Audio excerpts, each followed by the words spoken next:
Assalamu alaikum, everyone. Welcome back. I'm Brancatella. And as usual, you can see I've been doing some live debate reviews on my channel of the number of different debates I've had over the past few weeks. Yeah, about 3 weeks or so now.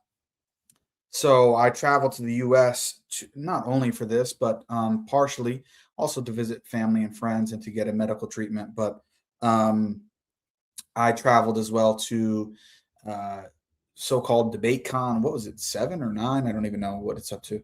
On modern day debate, where I debated apostate Ridvan, calls himself apostate prophet, but we're not going to give him that title. And David Wood, one on the Islamic dilemma and one on Christianity or Islam, which one is true.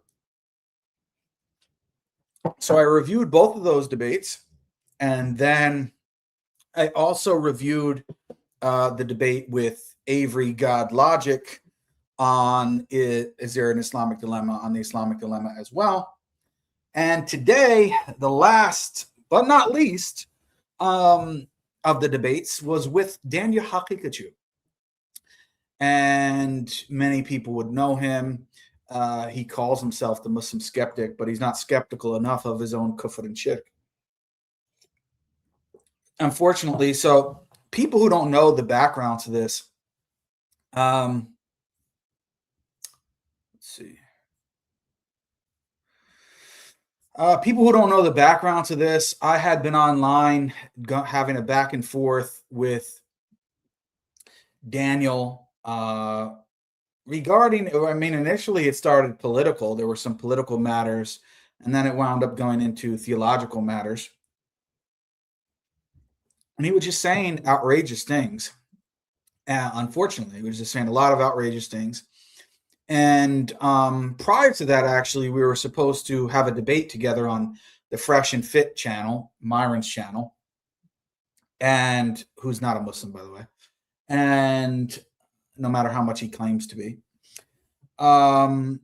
So we were supposed to have the debate there, but then when I found out that he wasn't willing to defend the Salafi, Athari, Ahl al-Hadith, Hanbali, whatever name you want it to go by, position regarding Aqeedah when discussing with two Christians, Jay Dyer and Sam Shamoun, I said, no, I'm not going on there. I'm not going to have the discussion with him. And it was shocking to me, honestly, honest to God, it was shocking to me because I'm thinking, wait, I thought Daniel was an Athari, right? He claims to be. He claims to be a Hanbali follower of Imam Ahmed in fiqh and Aqeedah. So I thought it was kind of strange. And the more and more he started to get questioned about his beliefs, it became apparent that he's not an Athari. He's not a Salafi. He's not a true follower of Imam Ahmed at all. In fact, he's a Zindiq. Very unfortunately, but that's what had come about. And so this debate took place also in Houston. There wasn't a live audience. It was recorded. Well, it was recorded and it was live on Daniel's channel, the debate originally, but there was no live audience in person. There's only one guy named Hamid there, strange-looking Iranian fellow. I'm not really sure where he came from, but he was sitting in the back of the room, quiet most of the time, although grinning when I made some decent points. But anyway, we don't have to talk too much about him.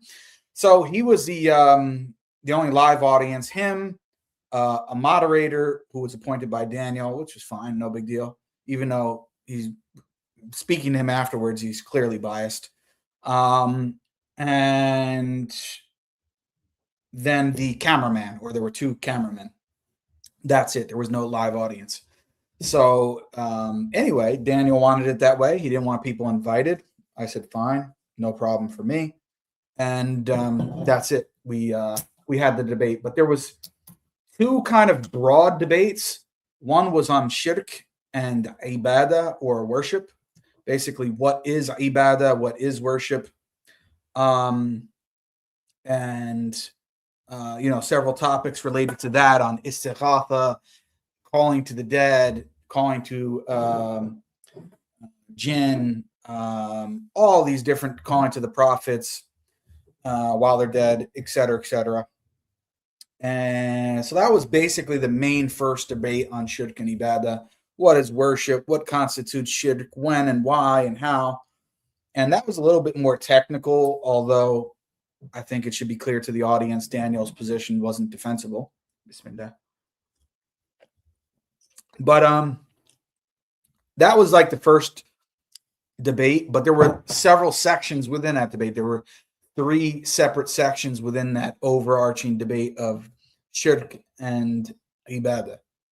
And then the second overall debate, which had 2 sections, was on Aqeedah. Is the creed or the Aqeedah, the beliefs and the foundational principles that the beliefs are rely upon for the Ash'aris and Maturidis, are they deviant? Are they considered bid'ah, or even in some cases kufr? And my answer is clearly yes, and Daniel was no, but it was shocking. It was so embarrassing that he was so, I was honestly surprised, especially after he had time to prepare for the debate. And he should have known certain points that I was going to bring up during the debate. He was so ill prepared. I don't know if it was intentional, but it just was really bad. Anyway, it was like 7-8 hours or something like that of debate, discussion on these different topics. So naturally, I'm not going to be able to get through most of it.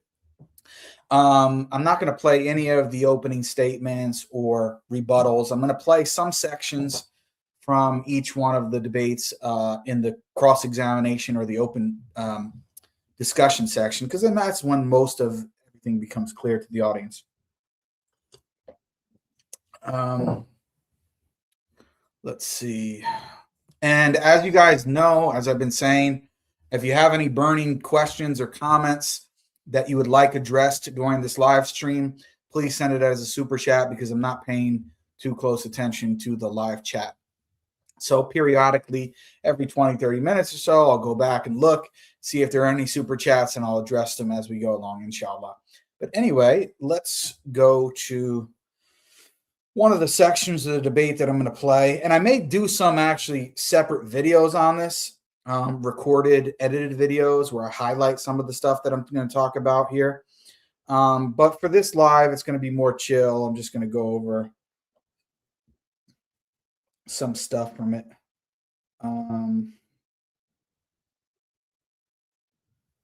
Okay, let me go to this section here.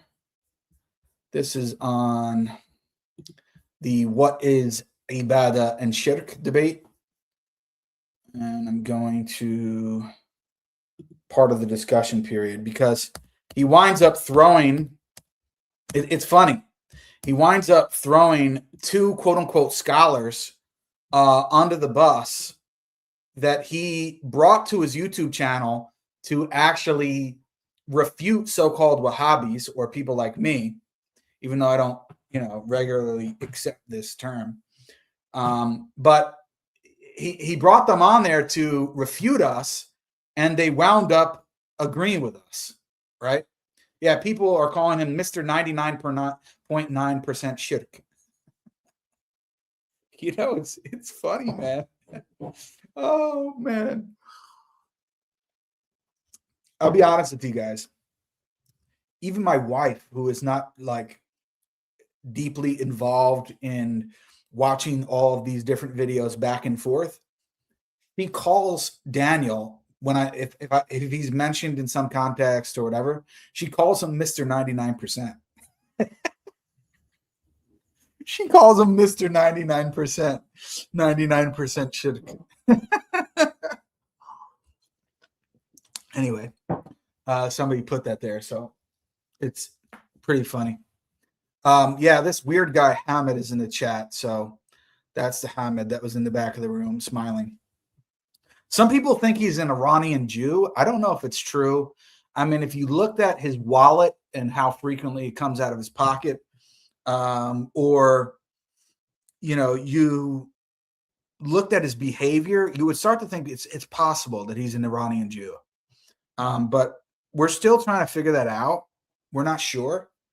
Hey, is what it is. Anyway, back to the discussion, right? Daniel winds up throwing under the bus two so-called scholars, two people he considers reputable scholars, Sheikh Harun Kanj, the great lion of Ahl Sunnah, right? And Yasser al-Hanafi. And he throws them under the bus and says that their position that they hold is actually guilty of kufr. So according to Daniel Haqiqatjou, people can clip this and send it to them and tag them on Twitter or wherever else. According to Daniel Haqiqatjou, it came out in this debate that Harun Kanj and Yasser al-Hanafi are upon kufr. Not only are they upon kufr, but they're upon kufr under the topic that Daniel actually invited them on to refute Wahhabis and people like me about. You see the irony? It's so crazy. It's so amazing. But anyway, let's look at an example of that. Here we go. Bismillah.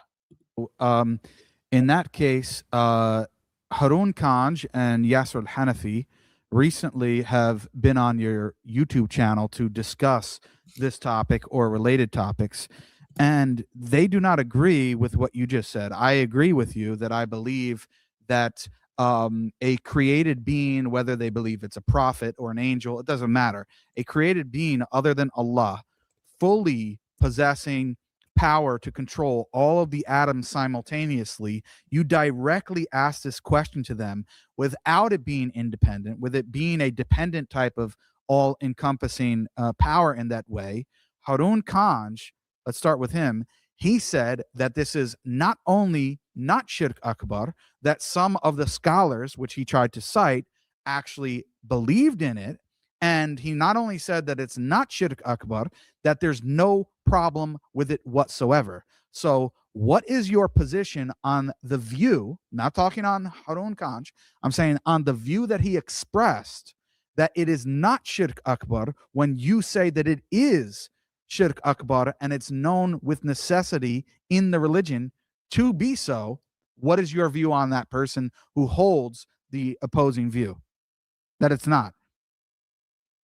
Yeah, so we can talk directly about any individual, but let's make it general towards the belief that you said. And I'll repeat that I consider it to be Shirk Akbar to have that belief. Now, if another sheikh, okay, and much love and respect to Sheikh Harun Kanj and to the other shuyukh that... Much love and respect to Sheikh Harun Kanj from the land down under and Yasser al-Hanafi, but I have to tell you, as Daniel Haqiqatjou, the Imam of the Sunnah, that you are upon Shirk and Kufr Akbar.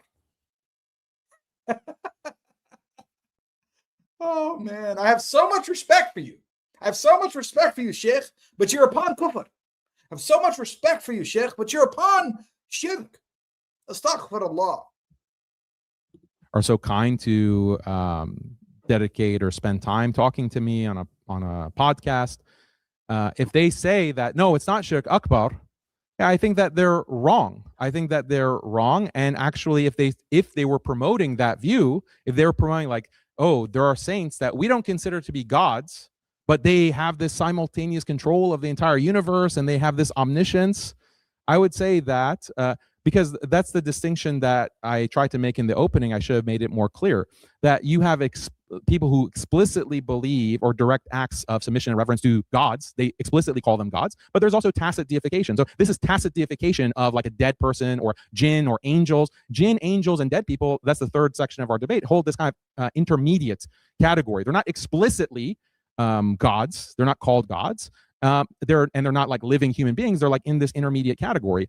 So if they're being tacitly deified and they're being attributed more and more and more powers like control and knowledge and even movement, then this is becoming more and more Shirk Akbar. Now, if someone like Sheikh Harun or whoever comes and says, I don't think that that's Shirk Akbar, then this is a mistake. This is a major mistake. If you're advocating it, you're advocating Shirk. You're advocating Shirk Akbar, and I disagree with that.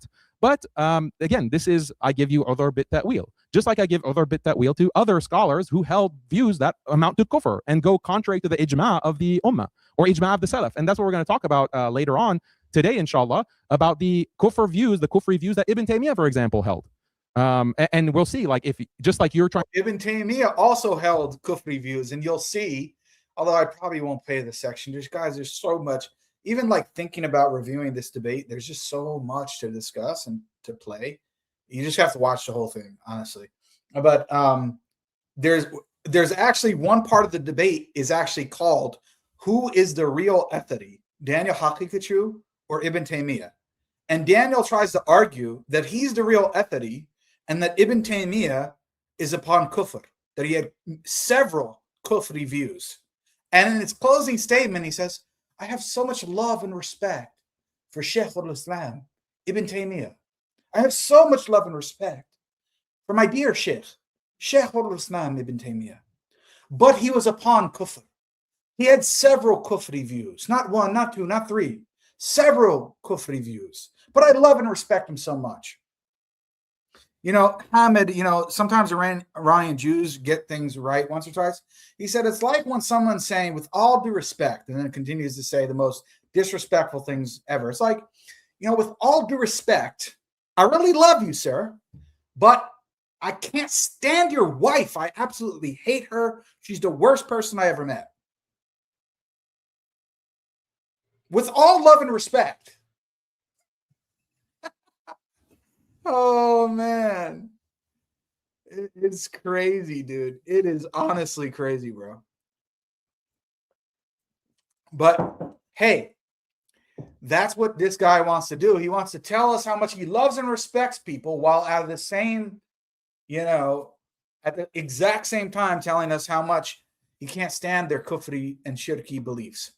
To get me to maybe have a certain position of denunciation or takfir towards Sheikh Harun or someone else, we can pose the exact same challenge to you vis-a-vis Ibn Taymiyyah with regard to we'll get to that, right? We'll get to that later, but I'm only using Harun Kanj specifically because he was on your YouTube channel related to this discussion. It's nothing personal with him, so you can divorce him from it. I'm just using him as an example. I'm saying the belief itself, if someone does not agree with you, for example, you're saying this belief is known by necessity to be Shirk Akbar. And I'm asking you now, if someone does not affirm something that is known in the religion by necessity to be kufr and shirk and denies that it's kufr and shirk, what is the ruling on someone or having the belief that it's not kufr and shirk akbar? Because you're saying that it's known in a religion by necessity. So if they don't agree with you that it's known in a religion by necessity, what is the status of that belief? Again, the status is, the ruling is what it is. The ruling of the belief is it's shirk akbar. The belief is kufr. That's the ruling. Like you've asked that. And now, if you want to say what's the ruling on the, what was that? The ruling on the denial of that. Yeah, that denial. If someone is denying it, then they could be excused for that. Like they're denying it. It could be kufr, but but that doesn't mean that they're a kafir. It doesn't mean that they are kicked out of Ahlus Sunnah wal Jama'ah. It means that they have a incorrect belief. Right. And that belief or that denial amounts to kufr, but it's incorrect, and they have an excuse, the other of misinterpretation. Okay, so just to be clear, denying something that is known in the religion by necessity, denying that is kufr. But if you deny it, it doesn't. And to be clear, kufr akbar. But if you deny it, it doesn't necessarily immediately make you a kafir. Correct? Yep. Okay, so in that case, Harun Kanj, and I'm just applying it to them because they're the examples, Harun Kanj and Yasser Hanafi do not agree. We actually agree. Daniel and I agree on this position that this specific belief is actually kufr and shirk akbar, and it's known in the religion by necessity to be so, and that denying that, not only just promoting it, but denying that necessity, knowing it in necessity to be so, is actually kufr akbar itself. Therefore, Harun Kanj and Yasser Hanafi went on your YouTube channel, the same one that we're live streaming on now, and actually represented, according to you, positions which are kufr akbar. You're not takfiring them, but you're saying the positions that they represented are kufr akbar, correct? Yeah, so that position, as I said, would count as kufr. Yeah, it would count as kufr and kufr akbar. Yeah, and that's the position. What they represented is the position of many scholars. What they represented, like you want to limit it to them, but these are. So there you go. Sheikh Harun Kanj from the land down under. According to Daniel, he invited you on his program, and the position you represented on his YouTube channel was kufr akbar. Toba, toba, toba. You need to make Tawbah, Sheikh Harun. Daniel has said that you are upon Kufr Akbar. You're in danger of the hellfire, sir. And I agree. This is a point of agreement between Daniel and myself. But the point is, on this question, Daniel invited Harun Khan on because he thought he was going to dunk on the Wahhabis, metaphorically speaking. And he went on, and the position he actually defended is something on the topic he was invited to talk about by Daniel, is actually something, a position that Daniel considers to be kufr akbar, major kufr, which can expel you from the religion of Islam if you don't repent. So it's just shocking to me. It's like if I bring a Muslim, someone who is considered not like a kafir, somebody who's known to be a Christian or a Jew or an atheist. We know that.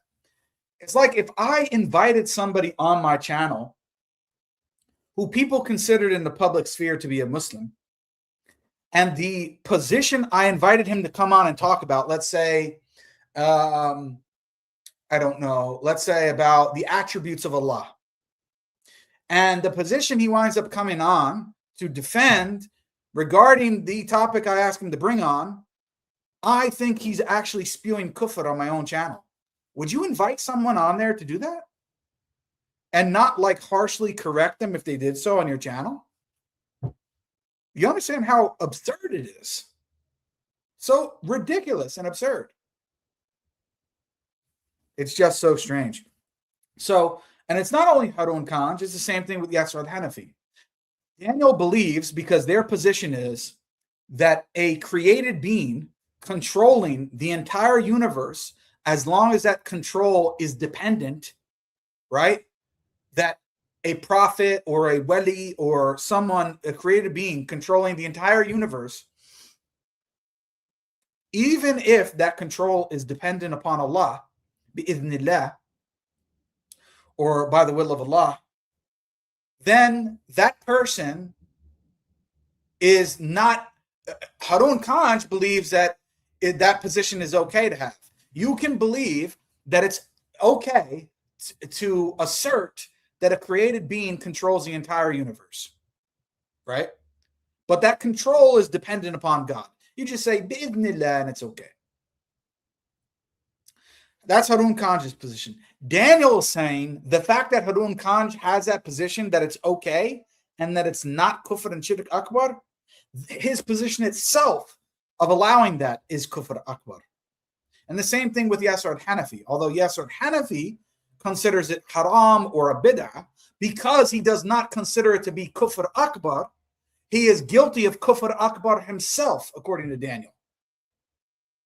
That's what Daniel's position is. That's what he just stated. Clear as day. Right? And, you know, Daniel was just all over the place in the rest of this, section of the debate when I was asking him certain questions like, and I'll probably do separate videos on this because I don't have all the timestamps ready. He was asked, for example, if going to church on Easter Sunday and taking part in the communion, the service where they eat the so-called bread and drink the wine or the grape juice, sometimes they make it, that it's not actually necessarily kufr or shirk akbar to do that. Or that when you take part in a pagan ritual, it's not necessarily an act of shirk if a Muslim is doing it. This is what Daniel said in the debate. And as I said, I'll probably do separate videos on it because I don't have the timestamps ready. But it was just so shocking, man. He's throwing his so-called shiyukh under the bus, who he invited on his program, right, to actually destroy the Wahhabis. But in actual fact, now in this debate, it comes out that he believes the position he invited them on to defend is actually kufr akbar. So Sheikh Harun Khan and Yasser al-Hanafi, you need to repent. You need to make tawbah, according to Daniel Haqiqatjou. You are on kufr akbar. And we'll see. It's because Daniel is so ignorant of these topics, but yet he keeps running his fat mouth, but doesn't know what he's talking about. That's why he invites people on his program to attack positions he wants them to attack, but he winds up inviting them on to spew kufr. You see how ridiculous it is. Now, there's so much more to the debate, but I'm keeping these streams kind of chill and, short. I don't want to make too much of it. I want people to watch the debates for themselves. But let me go to the second part of the debate, which is on, is the Ash'ari and Maturidi creed, or are the Ash'ari and Maturidi creeds deviant, bid'ah? And in some cases, they're even kufr. But listen to when I start questioning Daniel about this.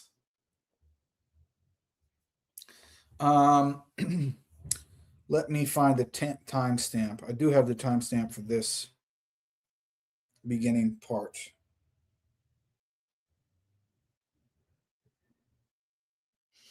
Okay.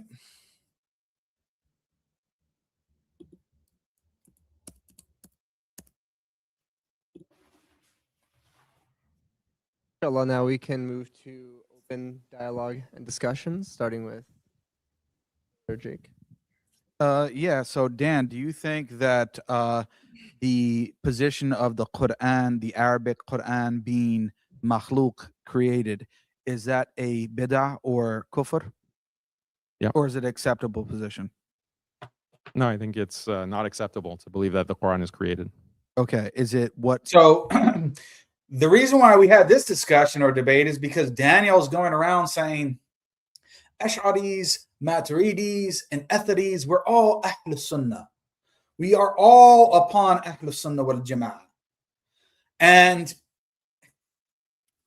he means it in the most radical sense that the differences between the Athadis and the Ash'aris is just a matter of difference of acceptable difference of opinion or acceptable ijtihad.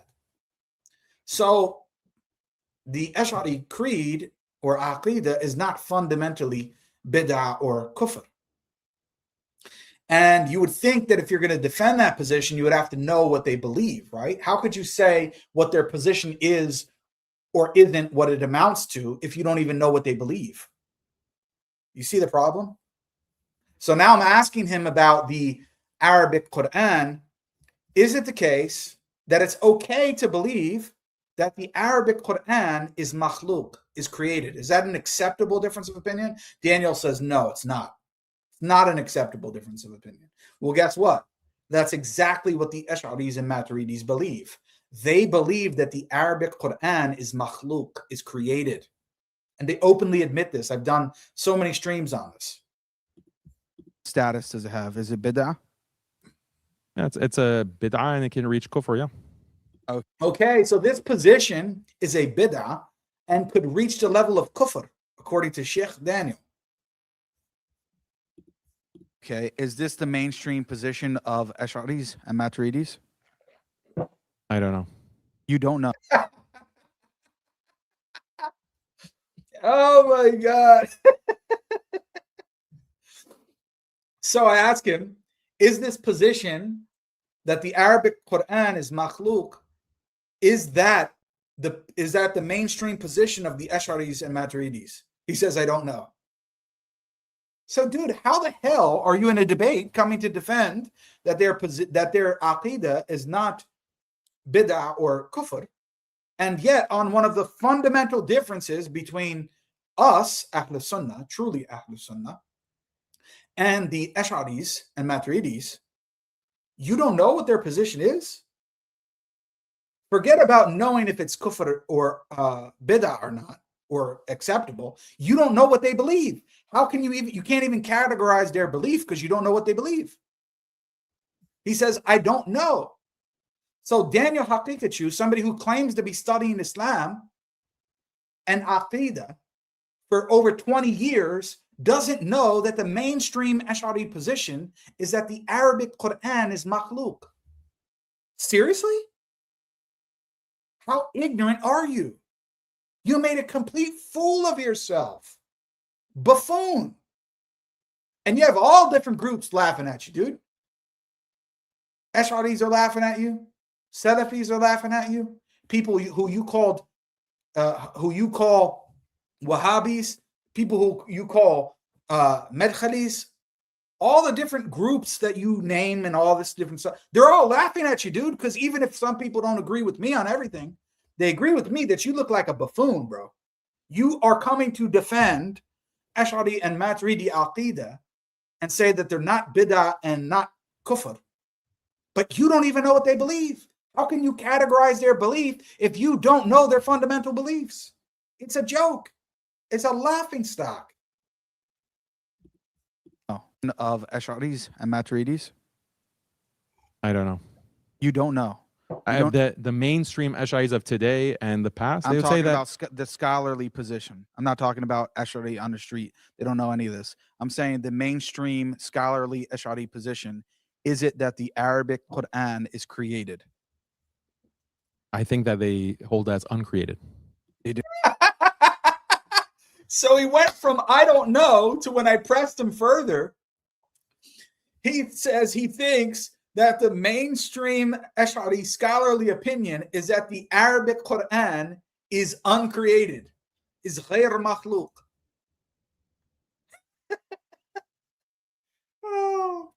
Arazi believed it was makhluk. Al-Ghazali believed it was makhluk. Al-Juwayni believed it was makhluk, created. As-Sanusi believed it was created. Taftazani believed it was created. Or who do you want to go to, bro? You don't know the basics of the conversation, bro. You're coming. I don't know what's worse. What was worse, you guys think? If you watched a review from last night or you watched the apostate Ridvan debate, my cross-examination section of apostate Ridvan, where I'm asking him several questions about Christianity, he just says, that's a hard question I don't know the answer to. That's a hard question I don't know the answer to. That's a hard question I don't know the answer to. Right? Over and over and over again. Or Daniel, when he's supposed to be defending Christianity, or Daniel's supposed to be defending Ash'ari and Maturidi Aqeedah, and he doesn't know some of their most fundamental kufri beliefs regarding key subjects, and he claims to be studying it for over 20 years. I don't know, man. It's close call. Close call. Can you give one evidence for that? I don't know. Like I said, I haven't studied this, and I don't care to study it. That's Okay. that's the whole point. So He hasn't studied this, and he hasn't cared to study it. What? What? That's what the debate is about, bro. The debate is about are the Ash'ari and Maturidi Aqeedah's creeds, are they bid'ah? Are they deviant? Are they even kufr in some cases? And on one of the key mas'alas, on one of the key issues on Kalam Allah, is it created or uncreated? And the differences between the Ash'aris and the Atharis or Ahl Sunnah. You don't know, bro? You already, at this point, you're gone. You lost the debate. Big X on DH's head. An X on the DH's head. You're done, bro. Your Texas brisket. Your Texas barbecue. You're completely finished. No person, even if you think Jake is totally wrong or he's ignorant too, and you disagree with my aqeedah and you disagree with my behavior or whatever, I could be the worst person, but any honest person, even the people who want to defend the Ash'ari and Maturidi creeds, you can't think that Daniel did a good job in this debate. How could he defend their position? He doesn't even know what their positions are. You don't even know what their positions are. Somebody here is saying, you fell off, Ethari guy. I don't know who he's referring to. Maybe he's referring to me. I'm not sure. Ramadan Mubarak, though, Sheikh, I love you. I don't know who you're talking to because I'm no Sheikh. And if you're calling me ethity guy, wow, I appreciate that. I don't have a problem with it. But I don't know who you're calling Sheikh in the chat. And if I fell off, tell me how. I'd love to know. I'd love to know. Other than my appearance. Tell me about my behavior or my beliefs. That's what I'm interested in. So anyway, it's just so shocking. This guy doesn't know even the basics about this. But we have to continue. We got to press on. You can sit there and Aqeedah check me, go through a I'm whole asking you- list of these questions, but Why are you getting nervous, dude? engage I'm in my asking you the normal question. engage in my point. Okay, you can feel free to Aqeedah test me, but that will just prove my entire argument that this stuff is not relevant. And if it's So now Daniel's even going further to say that this is not relevant. This is not relevant. This question about whether the Quran is created is not relevant in a discussion about whether or not the Ash'ari and Maturidi creeds are deviant. Really? It was so pathetic, bro. yeah, just go ahead and ask whatever you want. Okay, so Al-Jurjani says here, it's on there. Know that what the Mu'tazila say about the speech of Allah, namely that it consists of created sounds and letters indicating intended meanings, and that these are occurrences existing apart from his essence, is something we agree with. There is no dispute between us and them on this matter. Many Ash'ari and Maturidi scholars admit this. As a modern example, there are Ash'ari scholars who openly state that the Arabic Quran is created. There's not any. At that point, I was thinking of Saeed Foda, by the way, but I either didn't want to mention his name or I forgot. I can't remember. Ash'ari scholars who do not believe that the Arabic Quran is makhluk. They all believe this. So that is a fundamental view that they hold, and you're admitting that you believe that that position is a bid'ah that can actually reach the level of kufr. So how is their school and their creed actually not deviant? I mean, I explained this in the previous series of debates that just let's assume that what you're presenting about the Ash'aris is accurate. That's a big assumption. But because you're a polemicist, you want to portray that. He's saying, let's assume that what you're saying about the Ash'aris is accurate.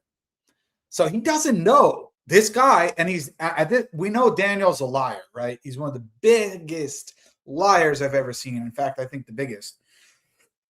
But at this point, I genuinely don't believe he's playing dumb or lying. He literally doesn't know. He is so ignorant of the topic that he's debating that he doesn't know Ash'aris and Maturidis believe the scholarly opinion that the Arabic Quran is created. He legitimately doesn't know that, honestly. In the worst way possible. But let's just assume that your portrayal is actually accurate and that they hold a part of their creed does include kufr. We addressed this repeatedly in the previous debate, and you just can't cope with that fact. Where I say, I acknowledge that you can have a creed, or you can have a book, or you can have a statement from one of these major scholars from the Khalaf, and it could be kufr, and they're excused for that, and we still respect them, and we still consider them part of Ahlus Sunnah wal Jama'ah. That's the principle that I gave, and I cited Ibn Taymiyyah also applying that principle. Ibn Taymiyyah also applies that principle in the quotes that I read. So because I anticipated exactly this type of open discussion of you like asking me these very archaic questions and then trying to trap me in nothing. But that's proving my point. You're engaging in a kind of.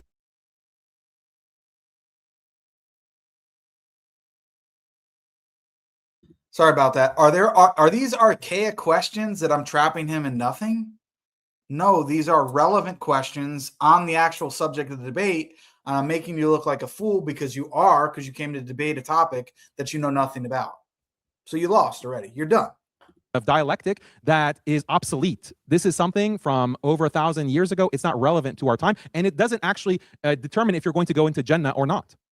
Okay, so what about the position that I presented in my opening statement, the mainstream Ash'ari position of saying that they must go through this process of the mutakallim to prove that God exists from a rational standpoint, and they can't just say they believe in Islam and follow the religion, and that belief of doing so is invalid. Is that a position that you accept as genuine, or is it a bid'ah? I question like that interpretation of Razi. I think that's a very uncharitable interpretation of Fakhruddin al-Razi. I think that this is more akin to what the Falasifa say, and we know that the Falasifa are refuted by the later Ash'aris, starting from Imam Ghazali and then all the way to Fakhruddin al-Razi. So this, I think, is an uncharitable. This guy, again, he doesn't know that one of the mainstream Ash'ari positions is that you must go through this complicated, rigorous, intellectual, rational procedure and process to know and determine that God exists. You can't just believe it based upon taqleed or even like a simplified, sort of like a fitri perspective or even a simplified read. You must actually affirm their arguments for the belief in God. And if you don't, then your belief is invalid and you're potentially a kafir, right? He doesn't know that this is one of the mainstream Ash'ari positions. He thinks I'm misrepresenting Al-Razi yet again, or the Ash'aris. Reading, interpretation of Aqul that he has accepted. His tafsir is read and is taught. This obligatory and a condition for being outed is evidently incorrect. So An-Nawawi don't he's saying it's a view that they hold, and he's saying it's wrong. I'm saying that's of maturity or puberty according to the Sharia. Projection onto the Ash'aris. Okay, so when Sanusi is saying here in this quote, which I read earlier, that the lay people, the awam, the masses, he says here, that's a very uncharitable, as if you can like run through. I don't think that's. You don't think that's important? Your interpretation. Not they consider most of the ummah to be used. I also claimed in the beginning, and again, you're a polemicist. Saying, oh, we're talking what the Mutikali mean by rational proofs. You will see what they're talking about. They're talking about rigorous rational proofs, not just you, because you so can you hold say, that view too. So, no, well, listen, let me think that and most believe. So he misleads silence like humans, exalt influence as here in this quote. Uncharitable projection onto the Ash'aris. Okay, so when Sanusi is saying here in this quote, which I read earlier, that the lay people, the awam, the masses, he says they hold beliefs such as anthropomorphism, the affirmation of direction, the influence of nature, that Allah's actions are for a purpose, with which Ash'aris deny, that his speech, exalted and glorified, consists of letters and sound, and that he sometimes speaks and sometimes remains silent like humans. Such beliefs resemble those of the people of falsehood. He's talking about Muslims. The majority of the masses are upon falsehood. Scholars have unanimously agreed upon some of these beliefs as constituting kufr, disbelief. So he's saying that the awam, some of their beliefs constitute kufr, and most of them are upon this. That's what he's saying. Again, like, I don't think that in itself is a problematic view, because you can hold that view too. So no, well, listen, let me explain that. Because so now I'm saying here's another mainstream position of the Ash'aris, because they're up on their high horse in their palaces. They think that the awam, that the lay people, are upon kufr, and that most of them hold kufri beliefs. Al-Ghazali basically said 99 out of 1,000. I'm sorry, not 999 out of 1,000. So less than 1% of the ummah holds the correct beliefs. Most of them hold all of these different kufri beliefs. And if you see what he listed, most of them of these beliefs are ethari beliefs, believing that Allah acts for a purpose, that he has wisdom or hikmah behind his actions. This is something that the lay people believe, according to Sanusi. And that, yeah, this is true that they do believe it and that we believe it's correct. He believes this is wrong and can even reach the level of kufr. So do you see the problem? Who are the big takfiris? In actuality, the big takfiris are the Ash'aris, the Ash'ari scholars, not the Ethari scholars. We believe most of these positions that are listed on there are Ethari beliefs. And we do believe that the common people hold them. So who is the one that says most of the ummah is upon kufr? Jake and the so-called Wahhabis, the Atharis, Ahl Sunnah, or the Ash'aris? It's the Ash'aris. And do you agree with this, Dan? He says, well, it's not actually that problematic. Most of them are upon this. That's what he's saying. Again, like, I don't think that in itself is a problematic view, because He says, I don't think that in and of itself is a problematic view. It's not a problematic view to believe that most of the ummah is upon kufr. Use that kind of mistake, and that's on the basis of it.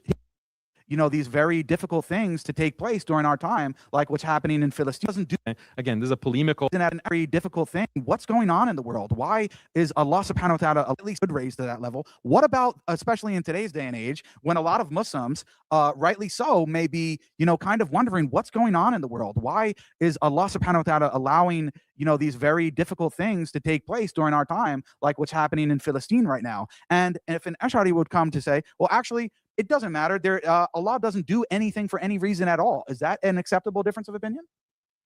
Allah doesn't do it. Again, this is a polemical recasting of the Ash'ari view. So that's not So the you Ash'ari have view. to ask an Ash'ari scholar to come, have that conversation with Sheikh Yasser Hanafi, or That is their position. Their position, as I show from Ghazali later on, is that according to Allah, Iman and Kufr in and of themselves are equal. There's no difference between them whatsoever. None whatsoever. Let's see if I actually show that on the screen. eternality of the hellfire, or saying at least that's an acceptable belief that someone can have, or requesting from jinn what we just taught. It had been shown shouldn't brilliant with people established Other within his legation taklif contradict and punish you in this passage. He says Allah does not mind if he forgives all disbelievers and punishes all their fundamentals, their usul, how they interpret scripture, where they get knowledge from, where they take knowledge from, and it leads to these deviant and kufri positions, like what Al-Ghazali says in this passage. He says Allah does not mind if he forgives all disbelievers and punishes all believers, for this is not impossible within his essence, nor does it contradict any of his divine attributes. This is because the concept of obligation, taklif, signifies his authority over his servants. Listen to this. In the realm of his divinity and majesty, disbelief and belief, meaning kufr and iman, as well as obedience and rebellion, hold equal standing. Do you think that's a permissible position to hold, that in the sight of Allah, kufr and belief, kufr and iman are actually equal standing?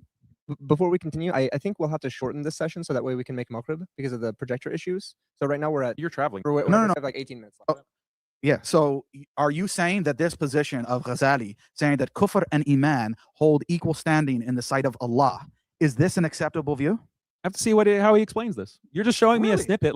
This is the kind of gotcha journalism, like Pierce Morgan. And is this an acceptable view to say that in the sight of Allah subhanahu wa ta'ala, that kufr and iman in and of themselves are equal, such that he can send, on the day of judgment, can send the Prophet, alayhi salatu wasalam, the greatest of human beings ever, that he can send him to Jahannam, astaghfirullah, send him to hell, and send Pharaoh and the shaitan to paradise.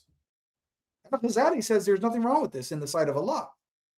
That sending the Prophet, alayhi salatu wasalam, and all of the Anbiya, right? May Allah's peace and mercy and blessing be upon all of them. It's exactly equal to, in the sight of Allah, to send all of them, the greatest in iman, to hellfire and bring Shaitan, the Pharaoh, Abu Lahab, the worst of the worst, to paradise. It doesn't matter for Allah. It's equal in his sight. Oh, but this is just a polemical recasting. No, this is exactly what he says. I have a whole video, an hour and a half, because people challenged me on this, saying I misrepresented the Ash'ari view. I have a whole hour and a half video just on this subject, going through Al-Ghazali, going through Ash-Shahrastani, going through all of the big scholars, obviously not all of them, but most of them in the Ash'ari tradition, showing you that even the Maturidis accused the Ash'aris that the lazim of their position on this is actually kufr. But Daniel doesn't know any of this because he's so ignorant. He hasn't studied any of this by his own admission. And he thinks, oh, this is just a polemical recasting. No, this is the reality of their position. I wish it was a polemical recasting, but it's not. How is this guy? Like you take a clip, like you take a statement. Oh, do you agree with that? Oh, on this date, you said that we should kill all women. Do you stand by that? Like that's the kind of game that you're playing. You're taking this. I don't know what Ghazali means by this. I don't know how he explains it. I don't know his evidence for this. How can I judge? How can I judge? And that's not, and you claim, oh, the academic method, you have to be academic. Okay, well, what is the explanation? Try to see, this is the kind of intellectual charity that you have to give. So according to Daniel, this is a defensible position, or could be a defensible position. This is a possible defensible position. It's crazy, man. It's honestly crazy, the stuff he says. Let's see. Waging war like the Wahhabis did. They purpose that I have, and Allah doesn't have a need for anything. So I can imagine and Ash'aris go back and forth about hand of Allah and what is it and what the meaning is. But there are things that are even more important and more fun. There was one other thing I wanted to get to towards the end of the video.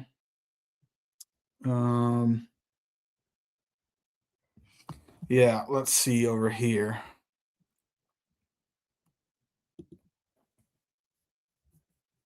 Use your own view as an ethity. So I'm going to ask you, what is the meaning of the knowledge of Allah according to Daniel Haqiqatjou? Dude, have mercy on me. What we've been at this for how many hours? You're asking me to define the knowledge of Allah. Yeah. Do you believe it? So I'm asking him, what is the meaning of the knowledge of Allah? And the reason why I'm asking this question is because he made statements in the past that made it unclear whether or not Daniel is actually a mufawwidh. And by that, I mean that he says he doesn't know the meaning of any of Allah subhanahu wa ta'ala's attributes. And you'll see that that winds up being his position. So he's an ethity in the sense that he's a mufawwidh. He doesn't say that he knows the meaning. But the correct ethity position is to say we know the ma'na, we know the meaning, but we don't know the kayfiyah. We don't know its haqiqah, or its reality. That's the correct ethity position. Daniel's position is, no, we don't know the meaning. We don't know the meaning of Yad Allah. We don't know the meaning of the knowledge of Allah. We don't know the meaning of the power of Allah. We don't know the meaning of any of these attributes. You believe it has a meaning that is known by us. Does it have a meaning? Does it have a meaning that is known by us? Yeah, and the knowledge of Allah, yeah. It has it. Okay, it has a meaning that is known by us. Yeah. Does Yad Allah have a meaning that is known by us? I don't know. I really don't know. So you don't know. So, so he's here to debate ethity and Ash'ari Aqeedah. And I'm asking him, does Yad Allah have a meaning that is known by us? He says, I don't know. He doesn't know if he knows the meaning of Yad Allah or not. It's crazy, man. It's crazy. Yad Allah, you're not I take sure. the position of silence. I plead the fifth. But what does that mean? I take I've heard the position. you say that before. I take the position of silence. I plead the fifth. I take the position of silence and pleading the fifth. What does that mean? I take the position of Ibn Hanbal, Imam Ahmed, who said that we did not get into these issues. We did not delve into the secondary matters. And in fact, Ibn Taymiyyah says, I never introduced these matters to the public. I never did that deliberately. These kinds of debates to the public. I'm just asking your position. I didn't ask you to go in detail. Do you take the position that we don't know the meaning of Yad Allah? This was not discussed by the Salaf. Okay, I'm the true Salafi here. Okay? So I'm the true Salafi because I don't get into issues that were not discussed by the Salaf. You refuse to say if you affirm a meaning for Yad Allah or not. This is the kind of statement that someone came to Imam Malik and said, you see this? What is the meaning of Yad Allah? Or don't even tell me the meaning. Do you affirm a meaning for Yad Allah? Oh no, I don't. Or I'm silent. I plead the fifth. He's like apostate prophet. This is a very difficult question, and I'm not equipped to answer this. This is a very difficult question, and I'm not equipped to answer this. I plead the fifth. I'm on the madhab of sukut. I'm just silent. I'm quiet. I plead the fifth. Bro, this is not an American courtroom where you're being convicted or you're being questioned about a crime that you potentially committed. This is a debate, and on key questions, almost all of the key questions related to the debate, I don't know. I'm not equipped to answer this. Yasser al-Hanafi and Harun Khan upon Kufr and Shirk, even though I brought them on my channel to discuss those topics and explain them and promote them. oh, I don't know what Ash'aris and Maturidis believe, but I'm going to say their beliefs are not deviant. Their beliefs are not deviant, even if I don't know what they believe. I don't know that Ash'aris and Maturidis believe that the Arabic Quran is makhluk, is created. I mean, this was so pathetic. It was so bad. And there's so many gems and so many clips within these 8 hours of video. I just haven't had the time and really the headspace to go back and watch all of this stuff and get the clips ready and, you know, make videos related to it. But I will. Don't worry. Inshallah, it's coming, bro. It is coming. It is coming. With that being said, guys, let me get to some super chats here. Obviously, there's so much more in the debate, but I don't want to make the video too long. Let's see here. Let's go to some super chats. Aqeedah defense. May Allah bless you and grant you shifa. I hope you're doing well, brother. He spent 8 hours not claiming if clear-cut shirk is clear-cut shirk. Exactly. Mr. 99%. DH genuinely said a million going to million. I think maybe you meant Muslim. Going to communion and is a Catholic. I'm trying to understand this. DH genuinely said, I think you meant to say a Muslim going to communion,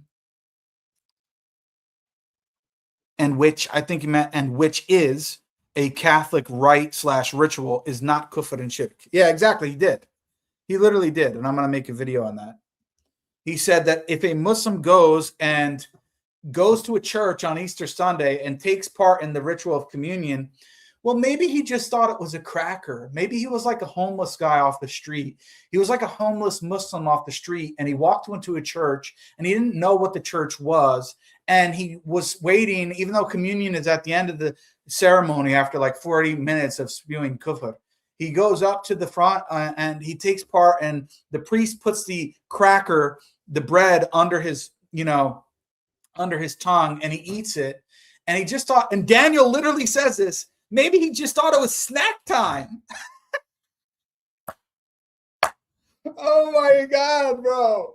Maybe the Muslim homeless guy on the street who went to church on Easter Sunday and spent 45 minutes in the service and then followed everybody up and took a piece of bread that tastes like cardboard. It tastes nasty. How do I know? Because I've had it like, I don't know, probably over 100 times, man, when I was a Catholic. My God, nobody is going up there thinking they're getting snack time. Trust me. It tastes like straight up cardboard crap. And Daniel's like, well, if a Muslim who's homeless off the street goes in and the miskeen, he doesn't know that it's actually a church, and he walks in and he thinks, oh, maybe it's snack time, daddy. Oh my God, bro. It's so pathetic. No, even the Ash'aris and Maturidis, mainstream scholars say that it's known by necessity in a religion that this is an act of kufr and shirk. To participate in the kufri rituals or bowing down to an idol and things of that nature is known by necessity to be kufr and shirk. So he was defending not even the mainstream Ash'ari position on this. It was really bad, guys, but I suggest you go and watch it. I am 99.99% sure AP was worse. Okay. I could go with that, guys. I'm open to that. The ranking I gave, I think AP was the worst. Daniel is in second. But since he's supposed to be a Muslim, I don't know. I feel like I want to say he's worse than AP in this case. Then I would say probably Avery was third, and then David was the least worst. That doesn't mean he was great, but least worst. Oh, bro, it's crazy. Yeah, I have an entire video, which I think is called "What is the Meaning of Yadullah?" or "What is the Meaning of Meaning?" Well, what is the meaning of Yadullah? And I think I have another video called "What is the Meaning of Meaning?" which is very important, and I kind of go into technical details. But yeah, guys, it was bad. It was really bad. Anyway, does anybody have any last kind of burning thoughts or questions or comments they want answered, you could send it as a super chat before I close out. Otherwise, I'm going to close out the live. And within the coming, days and weeks, I'm going to get back to doing some pre-recorded edited videos, as well as I'm going to start doing some live streams on YouTube where I open it up to a general kind of non-Muslim audience, and even may do some general streams where Muslims can ask me questions and stuff like that as well. I don't know where it actually is, guys. Just search it up. Just type in JBrancatella, meaning of hand of Allah, or meaning of Yad Allah, or hand of Allah, or Yad Allah. Just type that in, you'll find it somewhere. Anyway, or let me see. Let me see here. Maybe I could find it for you really quick, since people are lazy. Yad Allah. Yeah. I mean, I have a lot of videos related to this, but here's one.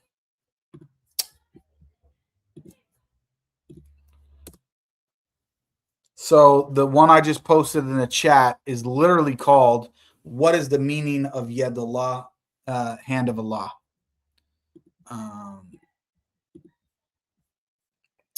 And it's pretty long and detailed.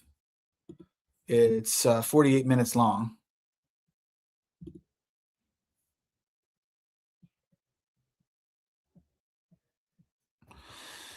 And then I have another very important video, though.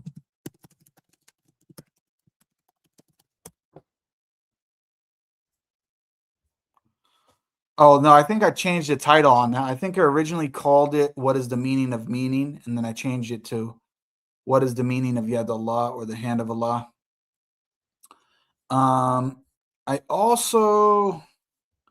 I had another interesting conversation with a non-Muslim about it. Where is it? Let me see.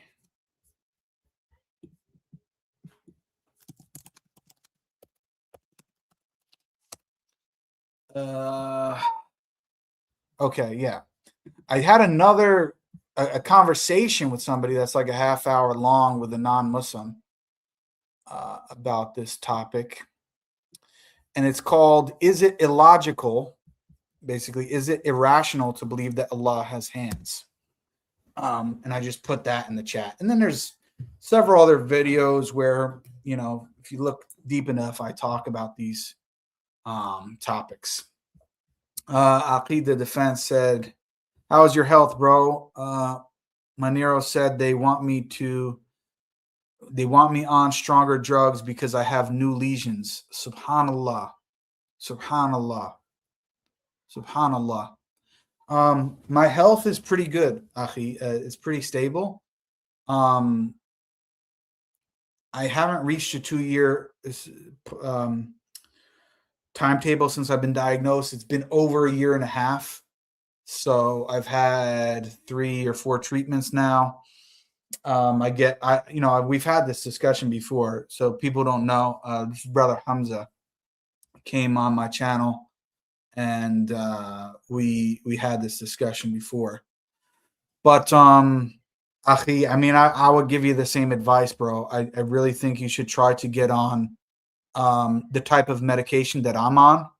If you don't want to do the once or twice a year, once every 6 months on Ocrevus, and since you're kind of used to, I think, the self-injection medication, I would suggest getting, and obviously go over this with your doctor, bro, but I would suggest getting on the medication that the other brother that I spoke to that has MS is on it, and he's actually in the UK, so I know for sure they have this. Let me actually try to find you the video really quickly. 1 second, brother. I did a live stream also with another Muslim brother. Where is it?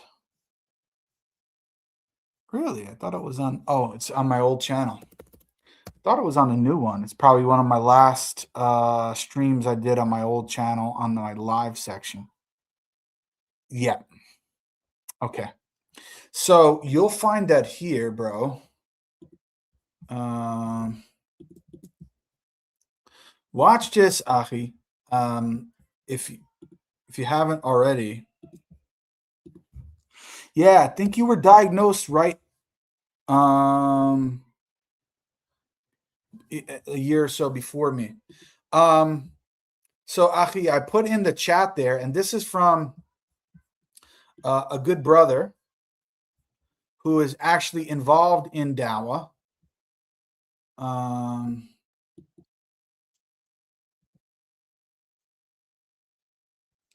Yeah, this is with Dr. Othman Latif.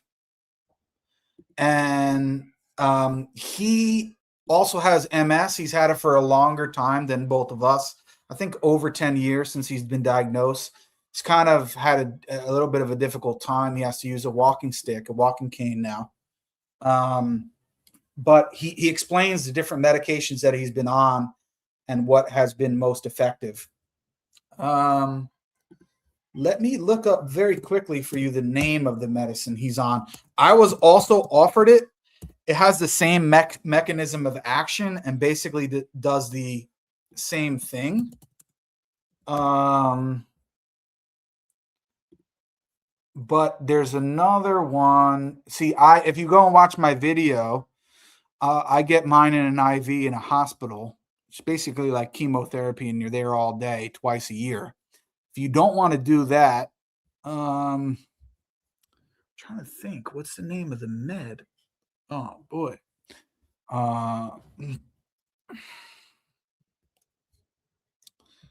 One second.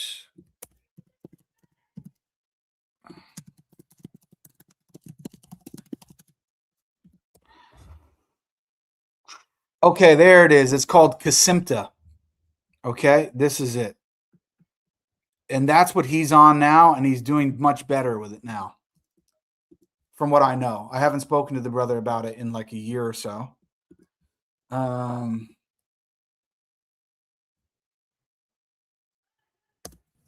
Okay, Afi. Brother Aqeedah Defense. You see what I typed there in the chat? It's called Kesimpta. And then that's the technical name for it. So I know for sure they have that in the UK, Afi, because brother or doctor, astaghfirullah, Dr. Othman Latif, he's not a medical doctor, but he is somebody who has MS for over 10 years, and he's now on this, and he's doing better. Kesimpta. Let me just make sure, because I'm not a doctor, but I know this is the exact same, because they offered it to me. I told my doctor in the beginning, I said, I want to be on the most aggressive form of treatment and the most effective, than what has the most, evidence to back it up in terms of stopping any new lesions from coming. And one of the class of medication that seems to be best, or one of them, is what are called B-cell depleting medications. So that medicine that I get injected into my body, we have something. Okay, now I'm gonna block you. You see, because now what did he just do? The same guy from yesterday put, "Do you takfir Abu Hanifa?" So this is a troll. This is an obvious troll, because I already answered this. You're banned. You're banned now. So this, I mean, why would you waste your Ramadan coming onto a Muslim live stream? And at this point where I'm discussing and giving the brother some advice, you come on here to ask the same stupid question that you asked yesterday? No, I do not takfir Imam Abu Hanifa. May Allah have mercy on him. And I answered that yesterday. And you come back and you ask me the same stupid question. You're blocked now. Anyway, sorry about that, brother. Brother Aqeedah Defense. So some of the best medication were called B-cell depleting drugs. So they think, and what they found based upon the research, is we have these cells in our body which are called B cells, and they're part of the immune system. And as you know, this is an autoimmune disease where your own immune system is attacking its body negatively and incorrectly. what they found is when they kill the B cells in the body, that is much less likely to happen, because those cells are needed in order to basically launch the attack on the body. I'm simplifying things, but this is basically it. Okay, so look, we have a big troll here. Do you takfir Abu Hanifa? Another ignoramus. So I will block him too. Already answered that question. So anyway, when you get for example, the Ocrevus, when it gets in your body, it immediately, within hours, kills and destroys all of the B cells in your body. And what that does is it stops or attempts to as best stop your own body from attacking itself. Now, yes, there could be, you're asking, are there any side effects? I'm sure. I mean, there's always potential side effects with every medication, right? But me personally, after being on it for 1.5 years, the only side effect that I've experienced from Ocrevus is what's called flushing of the face. And especially because I'm a white guy, you can see it. Like, you know, when white people blush, like they blush or they get nervous, or somebody who's drunk, maybe their face gets a little red, like on the cheeks. That's an allergic reaction that I get every time that I get the thing. And it's not bad. Like, first of all, it doesn't give you a fever. It's not a fever or anything. It's just your cheeks right here get a little bit red and they feel hot. There's no pain. There's no serious discomfort or anything. And that literally lasts for about 24 to 48 hours maximum 2 days. You take a couple Benadryls and it goes away in like a day or two. It's not bad at all. That's the most that I've experienced. Now, there are other potential side effects that somebody could get from it, but obviously talk to your doctor about that. And, you know, worst things worse, like you try it one time, and if you get a bad side effect and you don't want to take it again, then you don't take it, right? I mean, that's kind of how it works. But yeah, from what I know, it's a very safe medication. Most people don't experience really any serious side effects at all. What else? Oh, okay. So that's twice a year that I get it. But if you don't want to do something like that, because some people feel it's too demanding to sit in a hospital like for 6, 7, 8 hours, and they don't want to really do that twice a year. So then some people opt for basically the same type of medication, but they take it, let's see, Kesimpta. Let me make sure, because I don't want to give the wrong information. How often is Kesimpta taken? Yeah, Kesimpta is once a month. Okay. Okay. So Kesimpta, which basically is also a B cell depleter, but it's not as strong of a medication. So you have to take it once. You have to take it once a week. No, not once a week. Sorry, stuck for the once a month. So my medication, which is the same mechanism of action, it does the same thing in the body. It depletes or kills the B cells in the body. But because it's a self-injection and it's not as potent, you do it once a month. So you're used to that already, bro. You do the self-injection twice a month. So this would be better for you because you probably administer it pretty much in the same way. But instead of twice a month, you only have to do it once a month. And you won't experience those same brutal side effects, bro. Honestly. Yeah, man. Some of those side effects I know because I have a family member who has MS, who took those, and she used to feel like that all the time, like basically feel like you have the flu and like you got knocked out and you don't want to leave bed. Yeah, I don't think these symptoms are common with this. And the brother is doing well, you know, Dr. Othman Latif, he's doing pretty well with the Kesimpta. Now he's just one person, so I can't say, but hey, if you're looking to bump up to a higher stuff, and you don't want to go the route of going twice a month and getting it in the hospital, as you saw me get in the video. I'm guessing you probably watched the video that I posted. Then yeah, ask about Kesimpta, bro. It's a once per month, so it's better than having to do it twice a month, and because it's less. And you probably administer it pretty much the same way, and it does the same thing that the medicine that I get does. Honestly, I just didn't want to do it because I'd rather just get it twice a year and go into the hospital and stay there all day rather than have to take a self-injection once a month. So it's mere, and my doctor said the same thing. My neurologist said it's kind of which one you choose, either Kesimpta or Ocrevus, is more about like your own personal choice and what you feel more comfortable doing.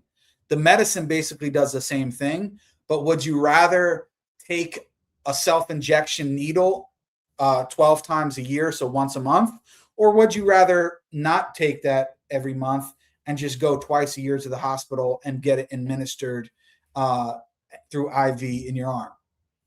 You know, so that's basically the key difference, but they're basically the same type of medication. So ask about that, bro. Ask about Kesimpta and Ocrevus. Those are my recommendations, honestly, but take your pick. So let's make dua for the brother. May Allah subhanahu wa ta'ala grant him shifa, and all of the Muslims out there struggling with MS, all of the people in general out there struggling with MS. And may Allah subhanahu wa ta'ala guide the Muslim ummah, remove the oppressors, and grant the Muslimin victory over the kuffar. Ameen. That being said, guys, I'll see you all in future videos. I'm not going to have a live stream tomorrow. I'm going to start getting back to more regularly scheduled recorded and edited videos that I usually post on my channel.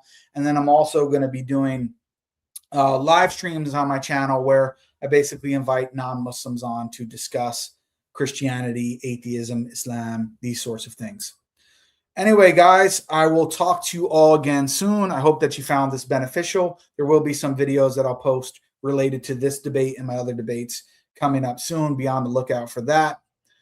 Be on the lookout for the class or course that I'm going to be offering that we're going to be launching soon. And check your emails because we're putting together a community email list as well as a potential Discord and school servers. So be on the lookout for that. And if you want to go above and beyond and support my channel and the work that I do here, then the best ways to do so are at the pinned links at the top of the description of this video, as well as in the comment section and also in the live chat section. That being said, guys, until next time, inshallah, assalamu alaikum wa rahmatullahi wa barakatuh.